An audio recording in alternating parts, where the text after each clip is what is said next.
আসসালামু আলাইকুম ভিউয়ার্স, চলে এসেছি আরও একটা নতুন রেসিপি নিয়ে। আজকের রেসিপি হচ্ছে কাঁঠাল বিচির ভর্তা। কাঁঠাল বিচির ভর্তা কম বেশি সবাই পারে। আমি যেভাবে বাসায় সহজভাবে কাঁঠাল বিচির ভর্তা বানিয়ে থাকি সেই রেসিপিটাই আমি আজকে আপনাদের সাথে শেয়ার করেছি। আশা করি আজকের রেসিপিটা আপনাদের কাছে ভালো লাগবে। ভালো লাগলে লাইক, শেয়ার, কমেন্টস করতে একদম ভুলবেন না। আমি এখানে হাফ কেজি মতো কাঁঠালের বিচি নিয়েছি। তারপর কাঁঠালের বিচি থেকে খোসাগুলা ছাড়িয়ে নিচ্ছি। আমি যেভাবে কাঁঠালের বিচিগুলা খোসা ছাড়িয়ে নিচ্ছি আপনারা চাইলে এভাবেও ছড়াতে পারেন, আবার চাইলে একটা নাইফের সাহায্যে খোসাগুলাকে ছাড়িয়ে নিতে পারেন। সব কাঁঠাল বিচির পরিষ্কার করা আমি আপনাদেরকে দেখাচ্ছি না, কারণ ভিডিওটা অযথা বড় হয়ে যেতে পারে। তো এভাবে করে আমার সবগুলা কাঁঠাল বিচি পরিষ্কার করা হয়ে গিয়েছে। এখন কাঁঠাল বিচিগুলোকে আমি ভালো করে ধুয়ে নিচ্ছি। তারপর চুলায় একটা কড়াই বসিয়ে কড়াইয়ে পরিমাণ মতো পানি দিয়েছি। এরপর কাঁঠাল বিচিগুলা কড়াইয়ে ঢেলে দিয়ে আমি ঢাকনি দিয়ে ঢেকে মিডিয়াম আঁচে খুব ভালো করে সিদ্ধ করে নিচ্ছি। চুলার আঁচটাকে একদম কমিয়ে সিদ্ধ করলে এগুলো একদম সফট নরম হয়ে যাবে। মিডিয়াম আঁচে 10 থেকে 15 মিনিট কাঁঠাল বিচিগুলোকে আমি সিদ্ধ করে নিয়েছি। তো এরই মাঝে আমার কাঁঠাল বিচিগুলো সিদ্ধ হয়ে গিয়েছে। আমি এখন চুলা থেকে নামিয়ে এক সাইডে রেখে দিচ্ছি। চুলায় আরও একটি প্যান বসিয়ে তাতে 2 টেবিল চামচ তেল দিয়ে দিচ্ছি। 7 থেকে 8টা মতো শুকনো মরিচ লাল করে ভেজে নিচ্ছি। শুকনো মরিচগুলো ভাজা হয়ে গেছে। এখন আমি তেল থেকে শুকনো মরিচগুলোকে নামিয়ে নিচ্ছি। একই প্যানে 10 থেকে 12টা মতো কাঁচা পাকা মরিচ ভেজে নিচ্ছি। আর সাথে অ্যাড করে দিচ্ছি 2টা রসুনের কোয়া। আর কোয়াগুলোকেও আমি মরিচের সাথে ভালো করে ভেজে নেব। 1 থেকে 2 মিনিট রসুন এবং কাঁচামরিচ ভাজার পর আমি অ্যাড করে দিচ্ছি 2টা মিডিয়াম সাইজ পেঁয়াজ কুচি। পেঁয়াজটাকেও আমি কাঁচা মরিচের সাথে ভালো করে ভেজে নিচ্ছি। যেহেতু এখন একটু গরম বেশি, তাই আমি ভর্তায় ভাজা পেঁয়াজটাই ইউজ করব। এতে করে ভর্তার মাঝে পেঁয়াজের যে একটা ব্যাড স্মেল আসে ওটা আসবে না, আর ভর্তাটা আপনারা লং টাইম পর্যন্ত রেখে খেতে পারবেন। তো পেঁয়াজটাকে আমি বেশিক্ষণ ভাজবো না, হালকা ব্রাউন কালার হয়ে আসলে আমি নামিয়ে নেব।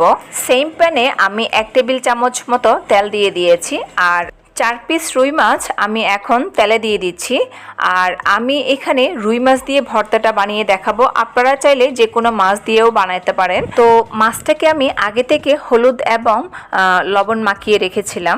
চুলার আঁচটাকে মিডিয়ামে রেখে মাছটাকে আমি লাল করে ভেজে নিচ্ছি। তো এভাবে করে মাছটা আমার লাল করে ভাজা হয়ে গিয়েছে। এখন মাছটাকে চুলা থেকে নামিয়ে নিচ্ছি। এদিকে কাঁঠাল বিচিগুলো আমার পুরোপুরি ঠান্ডা হয়ে গিয়েছে। এখন চাইলে আপনারা কাঁঠাল বিচিগুলোকে এভাবে করে ছিলে নিতে পারেন, আবার চাইলে খোসা সহ ভর্তাটা বানানো যাবে। তো এভাবে করে আমি অর্ধেকটা বিচি ছিলে নিয়েছি, আর বাকি অর্ধেকটা বিচি আমি খোসা সহ ভর্তা বানিয়ে দেখাবো। প্রথমে আমি মাছের ভর্তাটা বানিয়ে নিব। ভাজা মরিচের সাথে লবণ দিয়ে ভালো করে মাখিয়ে নিচ্ছি। তো মরিচ আর লবণ আমার ভালো করে কচলানো হয়ে গিয়েছে। এখন আমি একটা পেঁয়াজ কুচি অ্যাড করে দিচ্ছি। পেঁয়াজটাকেও মরিচের সাথে কষলিয়ে নিব। আর যে মাছগুলো আমি আগে থেকে ভেজে রেখেছিলাম সেই মাছগুলোকে ভালো করে কাটা বেছে আমি এখন মরিচের সাথে অ্যাড করে দিচ্ছি। মাছের সাথে পেঁয়াজ মরিচকেও কিছুক্ষণ মাখিয়ে নেব। মাখানো হয়ে গিয়েছে। এখন আমি কাঁঠাল বিচিগুলো অ্যাড করে দিচ্ছি। তো কাঁঠাল বিচিগুলোকে মাছের সাথে মাখিয়ে নিব। বিচিগুলো যেহেতু নরম সফট হয়ে গিয়েছে, আপনি হাত দিয়ে একটু চাপ দিলে দেখবেন একদম মিহি হয়ে গুঁড়ো হয়ে গিয়েছে। তো আমাদের কাঁঠাল বিচি দিয়ে মাছ ভর্তা একদম রেডি। আরেকটা ভর্তা আমি খোসা সহ আপনাদেরকে বানিয়ে দেখাচ্ছি।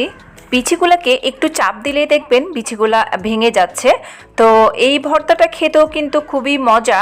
আগে থেকে যে লাল কাঁচা মরিচ ভেজে রেখেছিলাম সাথে রসুন, ওই কাঁচা লাল মরিচ এবং 1 চামচ লবণ দিয়ে ভালো করে কচলে নিচ্ছি। আর সাথে দিয়ে দিব আমি আগে থেকে যে পেঁয়াজ ভেজে রেখেছিলাম সেই পেঁয়াজ।